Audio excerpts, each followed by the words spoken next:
So I want to take a few moments, as I promised you at the beginning of Leviticus, that I wanted to do a video that was going to help you to understand why do I choose to use the name Yahweh instead of the Lord when reading through Scripture. And so what I want to do is take you a few minutes. You're going to get to learn some Hebrew and some other aspects of just understanding how do we get to this name and why I think it's a more proper use of God's name instead of the Lord. So join with me, and I'm going to have some things up to the side of me that's going to help you visually to understand what we're doing. So let me start off by saying, when we look at, I'm going to put it up here. So this is when we talk about the divine name, that God's name was in the Old Testament, this is the 4 letters that the Hebrew Scripture uses. And basically these 4 letters and they read from right to left, which is opposite what we do. And you get the letters Yod, He, Vav, and He. And basically they are a Y, an H, either a W or a V, and then if it's pronounced, another H. And so you get these letters that are kind of a Yah, a He, a Wah, and a He. And it comes, we kind of know approximately what God's name would have been, how it would have been pronounced. But if you notice about these 4 letters, what are they all? They're all consonants, right? Hebrew, whenever it was written, especially in the early days, was written without any types of vowels. And that was mainly used to save space when you don't have a lot of area to write on and you have a lot to use. And so what the Hebrew scholars would do, they would write the consonants out and leave the vowels up to the native speaker to be able to fill them in as they would know how to. And a lot of people go, how would you know how to do that? Well, take, for example, here. If you look here at this short sentence I've got here, if you look at this, I've stripped this sentence of all of the vowels. And if I were to ask you to read it right now, how would you translate the letters that are part of this? I'm guessing if you're looking at it, you're saying the sentence, the dog ran down the street. Now you're going, well, how did you know that? Well, because you're a native English speaker, right? You know from the context, you can place the vowels in and make the call of what those are. Well, for a Hebrew speaker, they would have been able to take these 4 letters and pronounce the name of God in a proper way. But there's a little bit of a problem. As you go throughout history, coming to the Second Temple period and the late BCs, the Jews started, there was a little bit of a fear of actually pronouncing God's name incorrectly due to, not wanting to misuse his name, as it talks about in the 10 Commandments. And so in effort to not pronounce his name in an improper manner, what the Jews started doing is they started to insert other words or other names in for the divine name, just to make sure that they didn't pronounce it improperly. And so one of that was a very common one is this one you see beside me here, is the word Adonai. All right? And the word Adonai basically just means master or Lord.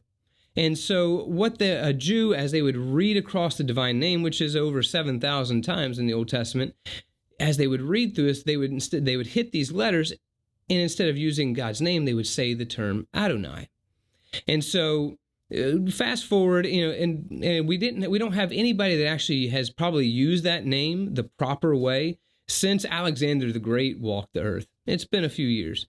And so what we have now is, over time, God's name had been used and said as Adonai. Well, fast forward a few hundred years to about the 10th century. And so we have what's known as the Masoretic text, which is the Hebrew Old Testament. And now we can write a lot more. And so Hebrew scholars at the time, in order to help non-Hebrew speakers be able to know what vowels go in, they would start putting in vowels into the text. But to a non-native speaker, we want to make sure that we don't use the wrong word or the wrong name when using God's name. And so what they started doing was they took the vowel points, and if you look here on the term Adonai, these are the ones that are written in red, they would take the vowels and they would place the ones from Adonai onto the 4 letters for God's name. You can see how I've done that here. And when you take these 4 vowels, which are an A, an O, and an A, and you put them with the letters of God's name, you get a Y-A-H-O-V-A-H. Or if you change the Y to a J, for us English speakers, you get the term, what? Jehovah. Which, interestingly, when we use the word Jehovah for God's name, is probably the least likely name that God could have used. Why? Because it comes about as using a way of not pronouncing God's name. And so it's interesting, as a side note, if you ever meet your Jehovah's Witness, as they knock on your door, it's probably a very improper use of the name. So, but why do I choose the term Yahweh? Well, if you take the term of those 4 letters, and what happened is in English translation, you get from Hebrew coming to the King James. Well, the King James used a Greek Old Testament, and whenever that word, the name of God, was used, they would put the word Yahweh, they would put the word Adonai, and that word would now be translated into the Greek as Lord.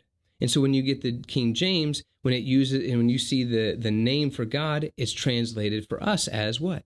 The Lord, which, as we know, means master or Lord. And that's when you see the 4 letters all in capitals of the Lord, you know that is actually the divine name, as opposed to either lowercase, in use of the Lord. That's just that actually is the word Adonai. And so when you see the word, those 4 letters, you read the word Adonai and you say the Lord. However, the name for God actually comes from the Hebrew term Hayah, which means to be. And it's a form of the word, just as God spoke to Moses back at Sinai, when Moses said, "What is your name?" And he gives him the phrase, he says, "What? I am that I am," or "I will be what I will be." In other words, God's name means basically existence, that God is, and that's who he is. His name is. He exists. He is of existence. And so the proper way of understanding God's name is to understand that he is, not that he is Lord, though he is a sovereign one. But when we use the term the Lord to be his name, we actually give him an improper understanding of who he is and his character. Now, we don't know. I told you earlier, the last person that spoke this name properly died out over 2,000 years ago. But as we look at, Hebrew scholars say that probably the most proper way of understanding this is using those 4 letters and putting in the vowels that would help us to understand it as Yahweh. And so that's why I choose to use it, because it gives us an understanding of who God is, as opposed to what his role would be as Lord. So I hope that's a helpful thing to you, and I look forward to maybe more of these to help us to understand our Old Testament and our New Testament a little bit better, so we can understand God better. So thank you for your time, and I appreciate you.